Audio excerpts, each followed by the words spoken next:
Welcome back to the 7th episode of Toxiris Discovers. We got a whole lot of albums from the community today, so let's get into it. So, as always, we starting off with the projects I chose for myself. This week it's only 3 projects I chose for myself. And yeah, we starting off I do it in Toxiris rates with the underrated one. The first one I'm going to talk about is Flea Lord and Ito Rock America. Now I found out about this project because I heard this song Past the Curb. It was just playing in my Spotify because I was just having Spotify on autoplay and just my playlist finished, and then just put some random jams. Sometimes that shit puts you onto gold, I'm telling you. And today it did again. This project, I listened to it and I was like, who is this? Who is this dude Flea Lord? I've never heard about him, but there's 38 Special on the album, who's often featured on Griselda projects. And then I looked it up, and he's actually a protege. So basically, Prodigy was his mentor, and he's closely connected with the whole Griselda label. As far as I know, he's not signed, but yeah. And that project shows how well connected he is, because this is great. Great production, great rapping. And the song I talked about earlier, Past the Curb, that kid singing in the hook, she gave me goosebumps. Shit gave me goosebumps. Great project. I would rate this 8 out of 10. I loved it. Then the next project I chose for myself is No Love Lust Deluxe by Blxst, because I was just trying to get into some Blxst and was like, yo, let me see that. No Love Lust. I posted this to my IG story a couple days ago. This is a no skip project, first of all. Second of all, it is enjoyable as hell. Not only because it had no skips, but because all songs have like a great hook or like something that you can just vibe to. The only bit of criticism I have for this might be that, in my opinion, some songs are too short and could be longer, but it's that some other songs could just be thrown off. They're still solid songs. How I said it, the album has no skips for me, but I feel like there's just a couple songs that are way better than the rest, and they could just be a bit longer. Because there's one of my favorite songs is only 1 minute and 40 seconds long. That's just personally for me a bit short.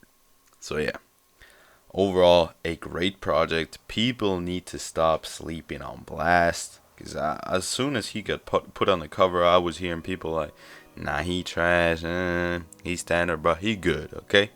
Listen to this project and tell me he bad, bro.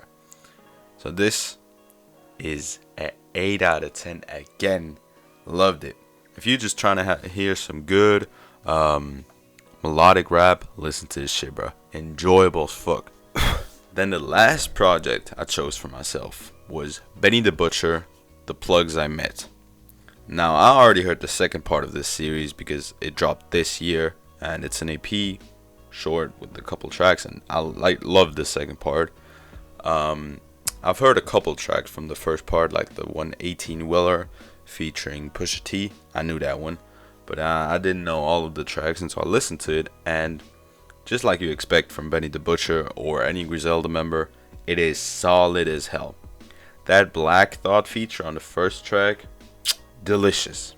Okay, that came off wrong, but great feature. Great feature. Overall, it is packed with very good features and very good verses. I would almost say a bit too many features for me personally, because I really enjoy Benny when he's on his own. But most of the features did their thing. Black Thought, Pusha T, very good. So yeah, with that being said, it's a great project. I really enjoyed it. I'd give it a 7 out of 10 just because it's kind of short, missing on some parts, but nothing too bad. Okay, so now we're getting into the projects that were recommended by the viewers, and the first one we got is Yellow Tape by Key Glock, that was recommended by Yes Sir. Once again, the man never leaving. Well, this project was pretty interesting to me because I've heard a couple Key Glock songs along the way, but I've never really I never really got into him. I knew a couple tracks. I know that he's doing a lot with Young Dolph or some, but never got into him. And then listening to this project, I feel like this is good music. Like the production and even the flows are very good and like pretty hard. But it's just personally for me, sitting through these songs and just listening got much at some point, because he doesn't switch up enough to carry a full tape. I feel like if this album would be an 8-track EP or maybe 10-track album, I would enjoy it way more. And not saying it's overblown, because there's not any tracks where I'm like, yo, this is just trash, leave this off, this is just a throwaway that has been added just to stretch the album. I don't think that. So I would say this project overall, great production, but I would give it a 6.5 out of 10. Still very good, but just could be shorter in my opinion. Then we got another project suggested by Kieran Cartwright, and we got After the Storm by Doo-Wop Kane. I never heard of this dude, never. And as soon as I saw how many streams this album had, I understood why. It's pretty underrated, or pretty unpopular, I'd say. Well, let's talk about the good parts. This album features production from top to bottom. We got Cardi style production a lot on this, but we even got UK/New York drill type beats on this. Kind of random if you ask me, but I really like the production other than the mixing, because the mixing on some points was just horrible. You barely could hear this man's voice, just a beat, and like, no, that just doesn't sound good. I want to hear what he is saying, even if it doesn't have anything great in message or anything. I want to hear it, okay? I just couldn't. I couldn't understand a thing at some points. Obviously, not for the whole album, but especially the first drill type track was just no. And I love drill, so yeah. The rest is just, I don't know, drowning and auto tune, and just he doesn't sound that good overall. Like, he has 2 or 3 tracks that sound very good because they just have kind of catchy hooks or kind of catchy parts in them, and are not that bad overall. But other than that, the 17 tracks left, no, it's just nah. This man could carry a 2-track EP. What I said about Key Glock earlier, he could carry a 2-track EP, and those 2 tracks should probably be the best he's ever put out. Cause no, the man who Kieran even said, yo, he's a hit or miss artist because he's pretty weird and unique. I would not say he's unique at all. I mean, the beats he picks they're switching up a lot, but they're not unique, and even his style itself is just pretty Cardi type shit. So yeah, he said I might like it, I might not. He's pretty hit or miss, but nah, he's miss for me. He has a couple tracks that are bearable or that are pretty enjoyable, but that's it. 3 out of 10 for me. Then we get into the next project that was recommended. I'm gonna try it again by JayZ The Blueprint. I don't know.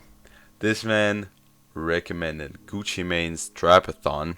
Never heard of this project because Gucci Mane has 50 million projects apparently.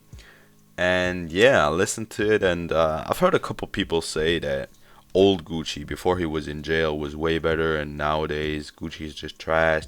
Well, this came out in 2007 and it's still trash. Like, this features a couple good features. I never heard of the people that are featured on this album, probably because that is just not my time in hip hop. Like, I know a bit about 90s, I know more about 2010s, but the 2000s are like a dark era for me. I don't know shit about the 2000s except for a couple rappers and projects, obviously. But no, this was overall draining. That's probably the best word to describe it. It was draining, very draining. And again, 20 tracks, 53 minutes. That's just, you gotta bring the quality if you bring a project like that. And Gucci Mane did not. He did not. His flow is boring. The beats, well, typical trap beats. Nothing too great. I don't know.